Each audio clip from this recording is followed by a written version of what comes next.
ನಮಸ್ತೆ ಫ್ರೆಂಡ್ಸ್. ಇವತ್ತಿನ ವಿಡಿಯೋ ದುರ್ದೈವಿ ಹೆಣ್ಣು ಮಕ್ಕಳಿಗೋಸ್ಕರ. ಯಾಕೆ ದುರ್ದೈವಿ ಹೆಣ್ಣು ಮಕ್ಕಳು ಅಂತ ಹೇಳ್ಕೊಂಡು ಹೇಳ್ತೇನೆ. ಮತ್ತು ಯಾವ ರೀತಿಯಲ್ಲಿ ವಶೀಕರಣ ಮಾಡಬೇಕು ಅದನ್ನು ಕೂಡ ಹೇಳಿಕೊಡ್ತೇನೆ. ಆದರೆ ದಯವಿಟ್ಟು ನಾನು ಫಸ್ಟು ಮಾತಾಡ್ತೇನೆ ನೋಡಿ, ಆ ಮಾತುಗಳನ್ನು ದಯವಿಟ್ಟು ಕೇಳಿ ಆಮೇಲೆ ವಶೀಕರಣ ಹೇಗೆ ಮಾಡೋದು ಅಂತ ತಿಳ್ಕೊಳ್ಳಿ. ಯಾಕೆ ಈ ಮಾತು ಹೇಳ್ತಿದ್ದೇನೆ ಅಂತ ಹೇಳಿದರೆ, 5 ಬೆರಳು ಹೇಗೆ ಒಂದೇ ರೀತಿಯಲ್ಲಿ ಇರುವುದಿಲ್ಲ ನೋಡಿ, ಅದೇ ರೀತಿಯಲ್ಲಿ ಎಲ್ಲ ಹೆಣ್ಣು ಮಕ್ಕಳ ಜೀವನ ಒಂದೇ ರೀತಿಯಲ್ಲಿ ಇರುವುದಿಲ್ಲ. ದಯವಿಟ್ಟು ಹೆಣ್ಣು ಮಕ್ಕಳ ಜೀವನವನ್ನು ಹಾಳು ಮಾಡಬೇಡಿ ಅಂತ ಒಂದೇ ಕಾರಣಕ್ಕೆ ನಾನು ಕೆಲವೊಂದು ಮಾತುಗಳನ್ನು ಆಡ್ತೇನೆ, ಆಯಿತಾ. ಪ್ರತಿ ಸಲ ನಾನು ವಿಡಿಯೋ ಮಾಡುವಾಗ ನನಗೆ ಆ ವಿಡಿಯೋದಲ್ಲಿ ಒಂದು ಕಮೆಂಟ್ ಬಂದೇ ಬರ್ತದೆ. ಏನಂತ ಹೇಳಿದರೆ, ಅಕ್ಕ ನಂದು ಗಂಡ ಹೇಳಿದ ಮಾತು ಕೇಳೋದಿಲ್ಲ, ಅಕ್ಕ ನಂದು ಗಂಡ ತುಂಬ ಕುಡಿತಾರೆ, ಅಕ್ಕ ನನ್ನ ಗಂಡ ತುಂಬ ಸಿಗರೇಟ್ ಸೇರ್ತಾರೆ, ಅಕ್ಕ ನಮ್ಮ ಮನೆಯ ಜವಾಬ್ದಾರಿ ನಮ್ಮ ಗಂಡ ತೆಗೆದುಕೊಳ್ಳೋದಿಲ್ಲ, ಬೇಕಾ ಬಿಟ್ಟು ಇರ್ತಾರೆ, ನನ್ನನ್ನು ನೋಡಿದರೆ ನನ್ನ ಗಂಡನಿಗೆ ಇಷ್ಟ ಇಲ್ಲ, ಬೇರೆ ಹೆಂಗಸರ ಸಹವಾಸ ಮಾಡ್ತಾರೆ, ಅದು ಇದು ಅಂತ ಹೇಳ್ಕೊಂಡು ತುಂಬ ಕಮೆಂಟ್ ಬರ್ತದೆ, ಆಯಿತಾ. ಅದಕ್ಕೋಸ್ಕರ ನಾನು ಇವತ್ತಿನ ವಿಡಿಯೋ ಮಾಡ್ತಾ ಇರೋದು. ಆದರೆ ಈ ವಶೀಕರಣ ವಿಧಾನವನ್ನುಂಟಲ್ಲ, ಕೆಟ್ಟದಕ್ಕೆ ದಯವಿಟ್ಟು ಬಳಸ್ಕೊಳ್ಬೇಡಿ. ಯಾಕಂತ ಹೇಳಿದರೆ, ವಿಡಿಯೋ ನೋಡುವವರು ಒಳ್ಳೆ ಹೆಂಗಸರು ಕೂಡ ಆಗಿರ್ತಾರೆ, ಕೆಟ್ಟ ಹೆಂಗಸರು ಕೂಡ ಆಗಿರ್ತಾರಲ್ವ. ನೀವು ಕೆಟ್ಟ ಹೆಂಗಸರಾಗಿದ್ದು ಬೇರೆ ಗಂಡಸರನ್ನು, ಅಂದರೆ ನಿಮ್ಮ ಗಂಡನನ್ನು ಬಿಟ್ಟು ಅಥವಾ ನಿಮ್ಮ ಸ್ವಂತದವರನ್ನು ಬಿಟ್ಟು ಬೇರೆ ಗಂಡನನ್ನು ನೀವು ವಶೀಕರಣ ಮಾಡ್ಕೊಳ್ತೀವಿ ಅಂತ ಎಣಿಸ್ಕೊಂಡ್ರೆ ಒಂದು ಸಲಕ್ಕೆ ವಶೀಕರಣ ಆಗ್ಬೋದು. ಆದರೆ ನೀವು ಜೀವನ ಪರ್ಯಂತ ನರಕ ಯಾತನೆ ಅನುಭವಿಸ್ಬೇಕಾಗ್ತದೆ. ಸಾಯುವ ಸಮಯದಲ್ಲಿ ಒಂದು ಹನಿ ನಿಮಗೆ ಬಾಯಿಗೆ ನೀರು ಹಾಕಲಿಕ್ಕೆ ಕೂಡ ಯಾರು ಇರುವುದಿಲ್ಲ. ಅಂತಹ ಪರಿಸ್ಥಿತಿ ಬಂದು ಸಾಯುವ ಪರಿಸ್ಥಿತಿ ಬರ್ತದೆ. ಅಂತಹ ಪರಿಸ್ಥಿತಿ ಯಾವ ಹೆಣ್ಣು ಮಕ್ಕಳು ಕೂಡ ತರ್ಕೊಳ್ಬೇಡಿ ಅಂತ ಹೇಳ್ತಿದ್ದೇನೆ. ನಿಮ್ಮ ಗಂಡ ಆಗಿದ್ದರೆ ಮಾತ್ರ, ಅದು ಕೂಡ ನಿಮ್ಮ ಗಂಡ ನೀವು ಹೇಳಿದ ಮಾತು ಕೇಳೋದಿಲ್ಲ, ಬರೀ ಕೆಟ್ಟ ಅಭ್ಯಾಸ ಉಂಟು, ಹಾಗೆ ಇದೆ, ಬೇರೆ ಹೆಂಗಸರನ್ನು ಸಹವಾಸ ಮಾಡ್ತಾರೆ, ಅಂಥದ್ದೆಲ್ಲ ಇದ್ದರೆ ಮಾತ್ರ ನೀವು ಮಾಡಲಿಕ್ಕೆ ಹೋಗಿ ಬಿಟ್ಟರೆ, ಸುಮ್ಮನೆ ಎಲ್ಲ ವಶೀಕರಣ ಎಲ್ಲ ಮಾಡಲಿಕ್ಕೆ ಹೋಗಬೇಡಿ. ಆಮೇಲೆ ನೀವು ಘನಘೋರ, ಆಯಿತಾ, ಅಷ್ಟು ಯಾವ ರೀತಿ ಪರಿಸ್ಥಿತಿ ಬರ್ತದೆ ಅಂತ ಹೇಳಿದರೆ, ಕೆಲವರು ಕೆಟ್ಟ ರೋಗ ಬಂದು ಸಾಯುವ ಪರಿಸ್ಥಿತಿ ಕೂಡ ಬರಬಹುದು. ನಾನು ಇದು ಶಾಪ ಹಾಕ್ತೇನೆ ಅಂತ ಎಣಿಸ್ಕೊಳ್ಬೇಡಿ. ಯಾಕಂತ ಹೇಳಿದರೆ, ಒಂದು ಹೆಣ್ಣು ಮಕ್ಕಳ ಜೀವನವನ್ನು ಹಾಳು ಮಾಡಿ, ಅಂದರೆ ಒಂದು ಹೆಂಗಸಿನ ಜೀವನ ಹಾಳು ಮಾಡಿ ನೀವು ಆ ಹೆಂಗಸಿನ ಗಂಡನಿಂದ ತಿಂತಾ ಇರ್ತೀರಲ್ವ, ಅದು ಲಾಸ್ಟ್ ನಿಮಗೆ ಚಿಕ್ಕದಿರುವಾಗ ಏಜಲ್ಲಿ ಗೊತ್ತಾಗೋದಿಲ್ಲ. ಆದರೆ ಸಾಯುವ ಸರಿಯಾಗಿ ಸಮಯ ಬರ್ತದೆ ನೋಡಿ, ಆವಾಗ ಸರಿಯಾಗಿ ಕೊಡ್ತಾನೆ ದೇವರು. ಆ ಕಾರಣದಿಂದ ಹೇಳಿದ್ದು, ದಯವಿಟ್ಟು ಇಂಥ ತಪ್ಪುಗಳನ್ನೆಲ್ಲ ಮಾಡಲಿಕ್ಕೆ ಹೋಗ್ಬೇಡಿ. ನಿಮಗೆ ಎಷ್ಟು ದೇವರು ಸಂಪಾದನೆ ಕೊಟ್ಟಿದ್ದಾರೆ ಅಥವಾ ನಿಮ್ಮ ಗಂಡ ಎಷ್ಟು ಸಂಪಾದನೆ ಮಾಡ್ತಾರೆ ಅಷ್ಟರಲ್ಲೇ ನೀವು ಜೀವನ ಮಾಡಿಬಿಟ್ರೆ ಬೇರೆಯವ್ರದಕ್ಕೆಲ್ಲ ನೋಡಲಿಕ್ಕೆ ಹೋಗಬೇಡಿ. ನಾನು ಆಗಲೇ ಹೇಳಿದೆ, ಏನಂತ ಹೇಳಿದರೆ, ಹೆಣ್ಣು ಮಕ್ಕಳು ದುರದೃಷ್ಟವಂತರು ಅಂತ ಹೇಳ್ಕೊಂಡು. ಅದು ಯಾಕೆ ಅಂತ ಹೇಳಿದರೆ, ಪಾಪ ಹೆಣ್ಣು ಮಕ್ಕಳದು ಏನೂ ಕೂಡ ತಪ್ಪಿರೋದಿಲ್ಲ. ಮದುವೆ ಮಾಡುವಾಗ ಕೂಡ ನೀವು ಅಪ್ಪ ಅಮ್ಮ ಆಲೋಚನೆ ಮಾಡಬೇಕು, ಆಯಿತಾ. ಪ್ರತಿಯೊಬ್ಬ ಹೆಣ್ಣು ಮನೆಯಲ್ಲಿ ಒಂದು ಹೆಣ್ಣು ಮಗು ಇದೆ ಅಂತ ಹೇಳ್ಕೊಂಡಾದರೆ, ಅದು ಚಿಕ್ಕ ಮಗು ಆಗಿರಲಿ, ಇವಾಗ ಆಮೇಲೆ ದೊಡ್ಡದಾಗಿ ಆಗ್ತದಲ್ವ ಮಗು, ಏನು ಮಾಡಬೇಕು ಅಂತ ಹೇಳಿದರೆ, ದಯವಿಟ್ಟು ಒಂದು ಸಲ ಮದುವೆ ಆಗಬೇಕಾದ್ರೆ ನೀವು 100 ಸಲ ಆಲೋಚನೆ ಮಾಡಿ. ನಿಮಗೆ ಆ ಹುಡುಗಿಗೆ ಏನಾದರೂ ತೊಂದರೆ ಆದರೆ, ಗಂಡನ ಮನೆಯಲ್ಲಿ ಏನಾದರೂ ತೊಂದರೆ ಆದರೆ, ಅವರು ಗಂಡ ಸರಿ ಇಲ್ಲ ಅಂತ ಹೇಳ್ಕೊಂಡಾದರೆ ಅವರನ್ನು ಸಾಕಲಿಕ್ಕೆ ನಿಮಗೆ ಆಗ್ತದಾ? ಅವರು ಮುಂದೆ ಒಳ್ಳೆ ನಿಮ್ಮ ಗಂಡನಿಂದ ತೊಂದರೆ ಅನುಭವಿಸ್ತಿದ್ದಾರೆ ಅಂತ ಹೇಳಿದರೆ, ನೀವು ಆ ಥರದ್ದು ಪರಿಸ್ಥಿತಿ ಬರುವಾಗ ನೀವು ಸಾಕ್ತೀರಾ ಅಂತ ಹೇಳ್ಕೊಂಡು ಆದರೆ ಮಾತ್ರ ಹಿಂದೆ ಮುಂದೆ ಆಲೋಚನೆ ಮಾಡದೆ ಮದುವೆ ಮಾಡಿಕೊಡಿ. ನಿಮಗೆ ಆಗೋದಿಲ್ಲ ಅಂತ ಹೇಳ್ಕೊಂಡಾದರೆ ನೀವು ಏನು ಮಾಡಬಾರ್ದು ಅಂತ ಹೇಳಿದರೆ, ದಯವಿಟ್ಟು ಫಸ್ಟು ನೀವು ನೋಡಬೇಕಾಗಿದ್ದು ಹಣ ಅಲ್ಲ.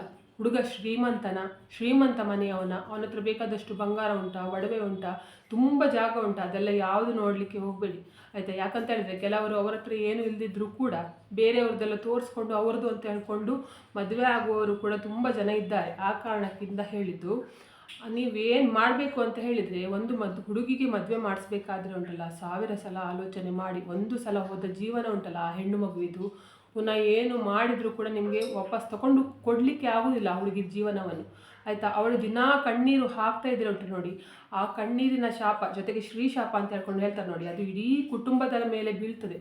ಆ ಕಾರಣದಿಂದ ನೀವು ಅದಾಗುವುದಕ್ಕಿಂತ ಮುಂಚೆ ಎಚ್ಚೆತ್ತುಕೊಳ್ಬೇಕು. ಬಡವ ಆದರೂ ಕೂಡ ಪರವಾಗಿಲ್ಲ, ನಿಮ್ಮ ಮಗಳಿಗೆ 2 ಹೊತ್ತು ಊಟ ಹಾಕುವ ತಾಕತ್ತು ಅವನಿಗಿದೆಯಾ ನೋಡಿ. ಎರಡನೇದು ನೋಡಬೇಕು ಯಾವುದು ಅಂತ ಹೇಳಿದರೆ, ಅವನಿಗೆ ಬೇರೆ ಹೆಂಗಸರ ಸಹವಾಸ, ಅಂದರೆ ಮದುವೆಗಿಂತ ಮುಂಚೆ ಬೇರೆ ಹೆಂಗಸರ ಸಹವಾಸ ಇದ್ದರೆ ಅವರು ಮದುವೆ ಆದ ನಂತರ ಕೂಡ ಆ ಬುದ್ಧಿಯನ್ನು ಬಿಡೋದಿಲ್ಲ, ಆಯಿತಾ. ಅವರು ಮುಂಚೆ ಹೇಗೆ ಮಾಡ್ತಾಯಿದ್ರು ನೋಡಿ, ಆ ಬುದ್ಧಿ ಹಾಗೇ ಇರ್ತದೆ ಅವರಿಗೆ, ಆಯಿತಾ. ಹುಟ್ಟುಗುಣ ಸುಟ್ಟರು ಹೋಗೋದಿಲ್ಲ ಅಂತ ಹೇಳ್ಕೊಂಡು ನೋಡಿ, ಆ ಥರ ನಿಮಗೆ ಎಲ್ಲಾದರೂ ತಿಳ್ಕೊಂಡು ಬಂದರೆ, ಆಯಿತಾ, ನೀವು ತಿಳಿಬೇಕು, ಆಯಿತಾ. ಒಂದು ಮದುವೆ ಮಾಡಿಸಿಕೊಳ್ಬೇಕಾದ್ರೆ 4 ಜನರ ಹತ್ರ ಕೇಳಬೇಕು.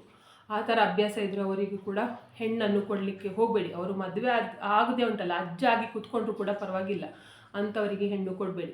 3ನೇದು ಏನಂತ ಹೇಳಿದರೆ, ಕುಡಿಯುವ ಅಭ್ಯಾಸ, ಸಿಗರೆಟ್ ಸೇದುವ ಅಭ್ಯಾಸ, ಬೆಟ್ಟಿಂಗ್ ಕಟ್ಟುವ ಅಭ್ಯಾಸ, ಆಯಿತಾ, ಜೂಜಾಡುವ ಅಭ್ಯಾಸ ಅಂತ ಹೇಳ್ತಾರೆ. ಅಂಥ ಗಂಡಸರಿಗೂ ಕೂಡ ನೀವು ನಿಮ್ಮ ಹೆಣ್ಣು ಮಗುವನ್ನು ಕೊಡಬೇಡಿ, ಆಯಿತಾ. ಅಂತ ಅವರುಂಟಲ್ಲ ದಿನಾ ಅಳ್ತಾ ಇರ್ತಾರೆ, ದಿನ ಅವ್ರದ್ದು ಒಂದೊಂದು ಕಣ್ಣಲ್ಲಿ ಹನಿ ನೀರು ಬರ್ತದೆ ನೋಡಿ. ಅವರು ಮಾತ್ರ ಅಲ್ಲ, ಅವರ ಮಕ್ಕಳು ಕೂಡ ಅಳ್ತಾ ಇರ್ತಾರೆ. 4 ಜನರ ಎದುರಿಗೆ ಅವರಿಗೆ ಮರ್ಯಾದೆಯಲ್ಲಿ ತಿರುಗಾಡಲಿಕ್ಕೆ ಆಗೋದಿಲ್ಲ. ಯಾಕಂತ ಹೇಳಿದ್ರೆ ಗಂಡ ಕುಡಿತಾನೆ ಅಥವಾ ಗಂಡಂಗೆ ಕೆಟ್ಟ ಅಭ್ಯಾಸ ಉಂಟು ಅಂತ ಹೇಳ್ಕೊಂಡು ಹೇಳಿದರೆ ಆ ಕಡೆ ಈ ಕಡೆಯವರೇ ಹೇಳಿ ಹೇಳಿ ಹೇಳಿ ತೋರಿಸ್ತಾರೆ. ಏನಂತ ಹೇಳಿದರೆ ನಿಂದು ಗಂಡ ಕುಡಿತಾನೆ, ನಿಂದು ಗಂಡ ಹಾಗೆ, ನಿಂದು ಗಂಡ ಹೀಗೆ ಅಂತ ಹೇಳ್ಕೊಂಡು ಪಾಪ ಹೆಣ್ಣು ಮಕ್ಕಳಿಗೆ ಹೇಳ್ತಾರೆ. ನಾನು ತುಂಬ ವೀಡಿಯೋ ನೋಡಿದ್ದೇನೆ, ಆಯಿತಾ. ಅಂಥದ್ದು ವೀಡಿಯೋಗಳನ್ನೆಲ್ಲ ನೋಡ್ತೇನೆ, ಅಂದರೆ ಕೆಲವೆಲ್ಲ ಶಾರ್ಟ್ ಫಿಲಮ್ ಎಲ್ಲ ಬರ್ತದೆ ನೋಡಿ, ಅದರಲ್ಲಿ ನಾನು ನೋಡಿದ್ದೇನೆ, ಆಯಿತಾ. ಅವರಿಗೆಲ್ಲ ಹೇಳ್ತಾ ಇರ್ತಾರೆ, ಚುಚ್ತಾ ಇರ್ತಾರೆ ಪಾಪ. ಈ ಕಡೆಯಿಂದ ಇವ್ರದ್ದು ಗಂಡ ಕುಡಿಯೋದು ಬೇರೆ, ಅದರಲ್ಲಿ ಆ ಕಡೆ ಈ ಕಡೆ ಜನರದ್ದು ಮಾತು ಬೇರೆ. ಮತ್ತು ಕೆಲವೊಂದು ಗಂಡಸರು ಉಂಟಲ್ಲ, ಗಂಡನಿಗೆ ಕೆಟ್ಟ ಅಭ್ಯಾಸ ಉಂಟು, ಗಂಡ ಸ್ವಲ್ಪ ಸರಿ ಇಲ್ಲ ಅಂತ ಹೇಳ್ಕೊಂಡಾದರೆ ಬೇರೆ ಗಂಡಸರು ಕೂಡ ಆ ಕುಡುಕನ ಹೆಂಡತಿಗೆ ಅಥವಾ ಜೂಜಾಡುವವನ ಹೆಂಡತಿಗೆ ಅಥವಾ ಯಾವುದಾದ್ರೂ ಉಂಟಲ್ಲ ಕೆಟ್ಟ ಅಭ್ಯಾಸ ಇರ್ತದೆ ನೋಡಿ ಗಂಡಸರು, ಅಂತಹ ಹೆಂಡತಿಗೆ ಕೆಟ್ಟ ದೃಷ್ಟಿಯಿಂದ ಕೂಡ ನೋಡ್ತಾರೆ. ಅವರಿಗೆ ಮಾತ್ರ ಅಲ್ಲ, ಅವರ ಮಗಳನ್ನು ಕೂಡ ಕೆಟ್ಟ ದೃಷ್ಟಿಯಲ್ಲಿ ನೋಡ್ತಾರೆ. ಆ ಕಾರಣದಿಂದ ಮುಂದೆ ಆಗುವುದನ್ನು ನೀವು ತಪ್ಪಿಸಬೇಕಾದ್ರೆ, ಆಯಿತಾ, ಮದುವೆ ಆದ ನಂತರ ಒಂದು ವೇಳೆ ಕುಡಿಯುವ ಅಭ್ಯಾಸ ಬಂದರೆ ಆ ಹುಡುಗಿ ಹಣೆ ಬರ ಅಂತ ಹೇಳ್ಕೊಂಡು ಹೇಳ್ಬೋದು. ಅಂದರೆ ಮದುವೆ ಆದ ನಂತರ ಅವರು ಮುಂಚೆ ಎಲ್ಲ ಸರಿ ಇದ್ದರು, ಮದುವೆ ಆಗಿ 1 ವರ್ಷ 2 ವರ್ಷ ಕೂಡ ಕುಡಿಲಿಲ್ಲ, ಆಮೇಲೆ ಆ ಹುಡುಗಿದು ಇದಕ್ಕೆ ಅಂದರೆ ತೊಂದರೆಗೆ ಆ ಹೆಂಡತಿಯ ತೊಂದರೆಯಿಂದ ಕುಡಿಲಿಕ್ಕೆ ಸ್ಟಾರ್ಟ್ ಮಾಡಿದಾಳೆ ಅಂತ ಹೇಳ್ಕೊಂಡು ಹೇಳಿದರೆ ಅದು ಆ ಹುಡುಗಿಯ ಹಣಭಾರ ಅಂತ ಹೇಳ್ಕೊಂಡು ಹೇಳ್ಬೋದು. ಆದರೆ ಮುಂಚೆಯಿಂದಲೇ ಕುಡ್ಕೊಂಡು ಬರ್ತಾರೆ ನೋಡಿ, ಅಂಥವರನ್ನು ಕೂಡ ಸರಿ ಮಾಡಲಿಕ್ಕೆ ಆಗೋದಿಲ್ಲ, ಆಯಿತಾ. ಆ ಕಾರಣದಿಂದ ಅದೆಲ್ಲ ನೀವು ಆಲೋಚನೆ ಮಾಡಿ ಮದುವೆ ಮಾಡಿಸಿಕೊಡ್ಬೇಕು. ಶಾಪ ಉಂಟಲ್ಲ ನಿಮಗೆ ಮಾತ್ರ, ನಿಮ್ಮ ಮಕ್ಕಳಿಗೂ ಕೂಡ ತಾಗ್ತದೆ.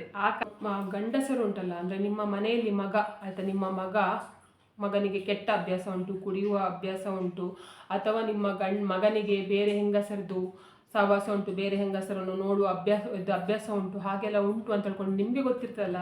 ಹೆಣ್ಣು ಹೆತ್ತವರಿಗೆ ಗೊತ್ತಿರದೇ ಇರಬಹುದು, ಆಯಿತಾ. ಅಂದರೆ ನೀವು ಆ ಸಮಯದಲ್ಲಿ ಚಂದ ಮಾಡಿ ಮೇಕಪ್ ಮಾಡಿ ಹುಡುಗಿ ಮನೆಗೆ ಕಳಿಸಿರ್ಬೋದು, ಆದರೆ ನಿಮಗೆ ಗೊತ್ತಿರ್ತಲ್ಲ ನಿಮ್ಮ ಮನಸ್ಸಿಗೆ, ನಿಮ್ಮ ಮಗ ಕುಡಿತಾನೆ, ನಿಮ್ಮ ಮಗ ಸಿಗರೆಟ್ ಸೇರ್ತಾನೆ, ನಿಮ್ಮ ಮಗನಿಗೆ ಕೆಟ್ಟ ಜೂಜಾಡುವ ಕೆಟ್ಟ ಅಭ್ಯಾಸ ಇದೆ, ಅಥವಾ ಏನೆಲ್ಲ ಕೆಟ್ಟದ್ದು ಮಾಡ್ತಾನೆ ಅಂತ ಹೇಳ್ಕೊಂಡು ನಿಮಗೆ ಗೊತ್ತಿರ್ತದಲ್ಲ.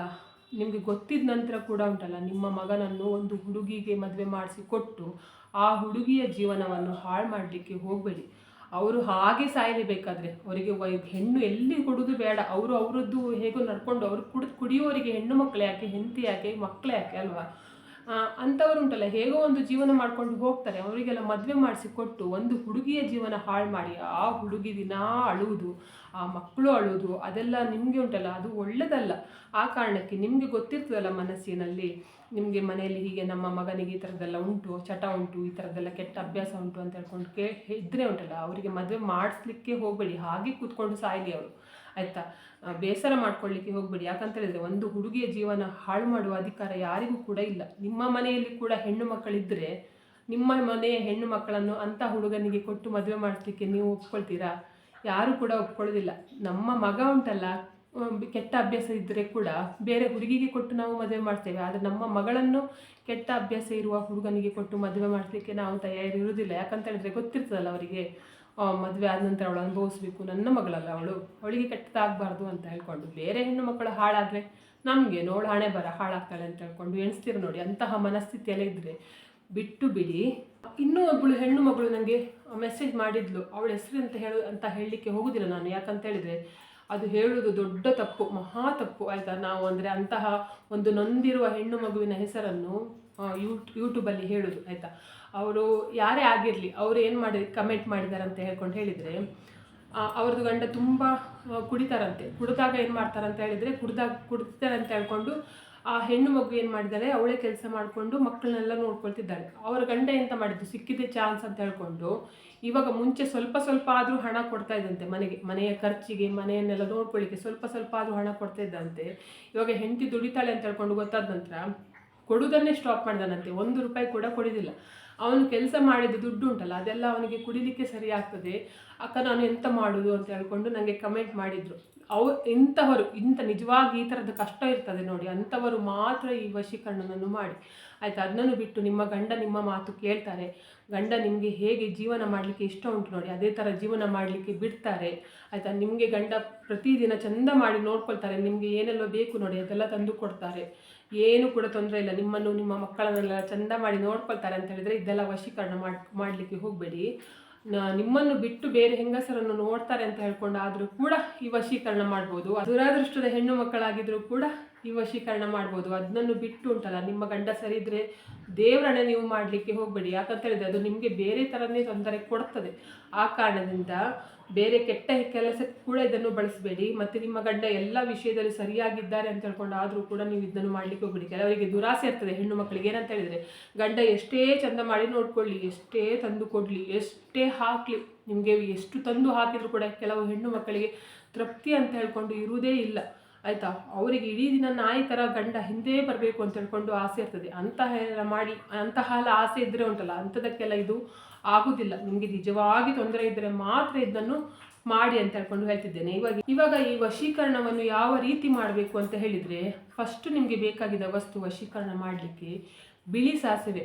ನೀವು ಇದಕ್ಕೆಲ್ಲ ಅಡುಗೆಗೆಲ್ಲ ಬಳಸ್ತೀರಿ ನೋಡಿ, ಸಾಸಿವೆ, ಕಪ್ಪು ಸಾಸಿವೆ. ಆ ಸಾಸಿವೆ ಆಗೋದಿಲ್ಲ. ನಿಮಗೆ ಗಂಧಿಗೆ ಅಂಗಡಿಯಲ್ಲಿ ಅಥವಾ ಆಯುರ್ವೇದಿಕ್ ಶಾಪ್ಗಳಲ್ಲೆಲ್ಲ ಬಿಳಿ ಸಾಸಿವೆ ಅಂತ ಹೇಳಿದರೆ ಕೊಡ್ತಾರೆ. ನಿಮಗೆ ನೋಡಲಿಕ್ಕೆ ಸೇಮ್ ಈ ಸಾಸಿವೆ, ಬ್ಲ್ಯಾಕ್ ಸಾಸಿವೆ ಉಂಟಲ್ಲ, ನೀವು ಅಡುಗೆಗೆ ಬಳಸ್ತೀರಿ ನೋಡಿ, ಅದೇ ರೀತಿಯಲ್ಲಿ ಇರ್ತದೆ. ಆದರೆ ಅದು ಬಿಳಿ ಬಣ್ಣದಲ್ಲಿ ಇರ್ತದೆ, ಆಯಿತಾ. ಅಂದರೆ ನಿಮಗೆ ಕಪ್ಪು ಬಣ್ಣದಲ್ಲಿ ಇರುವುದಿಲ್ಲ, ಬಿಳಿ ಬಣ್ಣದಲ್ಲಿ ಇರ್ತದೆ. ಇದರಿಂದ ನಿಮಗೆ ವಶೀಕರಣ ಮಾಡ್ಬೋದು. ಅದರ ಜೊತೆಗೆ ಏನು ಬೇಕಂತ ಹೇಳಿದರೆ ಲೋಬಾನ ಬೇಕು, ಆಯಿತಾ. ನೀವು ಉಂಟಲ್ಲ, ದೇವರಿಗೆ ನೀವು ಧೂಪ ಹಚ್ತೀರಿ ನೋಡಿ, ಅದೆಲ್ಲ ಆಗೋದಿಲ್ಲ, ಆಯಿತಾ. ಅಂದರೆ ಕೆಲವರು ಇದ್ರದ್ದು ಥರದ್ದು ಕಪ್ ಥರದ್ದು ಧೂಪ ಹಚ್ತಾರೆ, ಕೆಲವರು ಕ್ಯಾಂಡಲ್ ಥರದ್ದು ಧೂಪ ಹಚ್ತಾರೆ. ಆ ಥರದ್ದೆಲ್ಲ ಇದು ನಿಮಗೆ ವಶೀಕರಣ ಮಾಡಲಿಕ್ಕೆ ಆಗೋದಿಲ್ಲ. ನಿಮಗೆ ಸಾಂಬ್ರಾಣಿ ಪೌಡ್ರ್ ಸಿಗ್ತದೆ ನೋಡಿ, ಸಾಂಬ್ರಾಣಿ ಅಥವಾ ಲೋಬಾನ ಅಂತ ಹೇಳ್ಕೊಂಡು ಹೇಳ್ತಾರೆ. ಅದು ನೋಡಲಿಕ್ಕೆ ಹೀಗೆ ಇರ್ತದೆ ನೋಡಿ. ನಾನು ಏನು ಮಾಡ್ತೇನೆ ಅಂತ ಹೇಳಿದರೆ, ಪ್ರತಿದಿನ ದೇವರಿಗೆ ಇದ್ರದ್ದು ಮತ್ತು ಮನೆಗೆ ಉಂಟಲ್ಲ ನೆಗೆಟಿವ್ ಎನರ್ಜಿ ಏನಾದರೂ ಇದ್ರೂ ಹೋಗಬೇಕು ಅಂತ ಹೇಳ್ಕೊಂಡು ಲೋಬಾನ ಯೂಸ್ ಮಾಡ್ತೇನೆ. ಬಿಳಿ ಸಾಸಿವೆ ನನ್ನ ಹತ್ರ ಇಲ್ಲ, ಆಯಿತಾ. ನಾನು ಬಿಳಿ ಸಾಸಿವೆಯಿಂದ ಅಂದರೆ ನಮಗೆ ವಶೀಕರಣ ಮಾಡುವಂಥದ್ದು ಪರಿಸ್ಥಿತಿ ಎಲ್ಲ ಇಲ್ಲ. ಆ ಕಾರಣಕ್ಕೆ ನಾನು ಬಿಳಿ ಸಾಸಿವೆ ತಂದು ಇಟ್ಕೊಳ್ಳಿಲ್ಲ. ಆದರೆ ಅಂಥದ್ದು ಸಮಸ್ಯೆಯಲ್ಲಿ ಇರ್ತಾರೆ ನೋಡಿ, ಅಂಥವರು ಬಿಳಿ ಸಾಸಿವೆ ಕೂಡ ಯೂಸ್ ಮಾಡಬೇಕು. ಜೊತೆಗೆ ಈ ಥರದ್ದು ಇದು ಲೋಬಾನ ಅಂತ ಹೇಳ್ಕೊಂಡು ಸಿಗ್ತದೆ. ಅದು ಪೌಡ್ರ್ ರೀತಿಯಲ್ಲಿ ಕಲ್ಲು ರೀತಿಯಲ್ಲಿ ಇರ್ತದೆ ನೋಡಿ, ಕಲ್ಲು ರೀತಿಯಲ್ಲಿ ಪ್ಯಾಕೆಟಲ್ಲಿ ಸಿಗ್ತದೆ ನಿಮಗೆ, ಆಯಿತಾ. ಲೋಬಾನ ಪೌಡ್ರ್ ಅಂತ ಹೇಳ್ಕೊಂಡು ಹೇಳಿದರೆ ಸಿಗ್ತದೆ. ಆ ಪ್ಯಾಕೆಟಿಂದ ತೆಗೆದು ನೀವು ಈ ಥರ ಯಾವುದಾದ್ರೂ ಒಂದು ಬಾಟಲಲ್ಲಿ, ನಾನಂದರೆ ಅಗರಬತ್ತಿದು ಬಾಟಲಲ್ಲಿ ಹಾಕಿಟ್ಟಿದ್ದೇನೆ, ನಿಮಗೆ ಯಾವುದಾದ್ರೂ ಒಂದು ಬಾಟಲ್ ಇದ್ದರೆ ಅದಕ್ಕೆ ಹಾಕಿ ಇಡ್ಬೋದು. ಆಮೇಲೆ ಏನು ಮಾಡಬೇಕು ಅಂತ ಹೇಳಿದರೆ, ಕೆಂಡ ಬೇಕು, ಆಯಿತಾ. ಕೆಂಡ, ಬಿಳಿ ಸಾಸಿವೆ ಮತ್ತು ಲೋಬಾನ. ನೀವು ಏನು ಮಾಡಬೇಕು ಅಂತ ಹೇಳಿದರೆ, ಪ್ರತಿದಿನ ಇದನ್ನು 48 ದಿನ ಬಿಡದೆ ಮಾಡಬೇಕು. ಮುಟ್ಟಾದಾಗ ಬೇಕಾದರೆ ಮಾಡಿದರೆ ಕೂಡ ಪರವಾಗಿಲ್ಲ, ಆಯಿತಾ. ಮುಟ್ಟು ಗಿಟ್ಟು ಇದಕ್ಕೆ ಏನೂ ಇಲ್ಲ, ಆಯಿತಾ. ಮುಟ್ಟಾದಾಗ ಬೇಕಾದರೂ ನೀವು ಮಾಡ್ಬೋದು.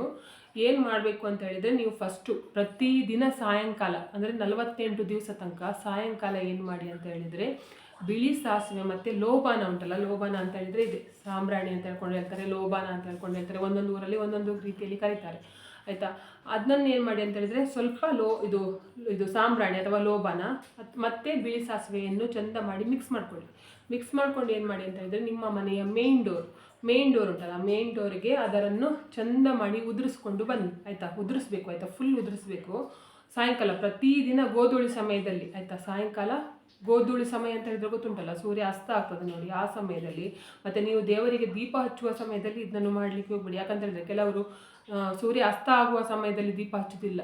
ಅವರಿಗೆ ಯಾವಾಗ ಬೇಕಾಗ್ತದೆ ನೋಡಿ ಆವಾಗ ದೀಪ ಹಚ್ತಾರೆ, ಆಯಿತಾ. ಅಂದರೆ 7 ಗಂಟೆಗೆ ಹಚ್ಚಿದ್ರು ಆಯಿತು, 8 ಗಂಟೆಗೆ ಹಚ್ಚಿದ್ರು ಆಯಿತು, 9 ಗಂಟೆಗೆ ಹಚ್ಚಿದ್ರು ಆಯಿತು ಅಂತ ಹೇಳ್ಕೊಂಡು ಆ ಥರ ಮಾಡ್ತಾರೆ.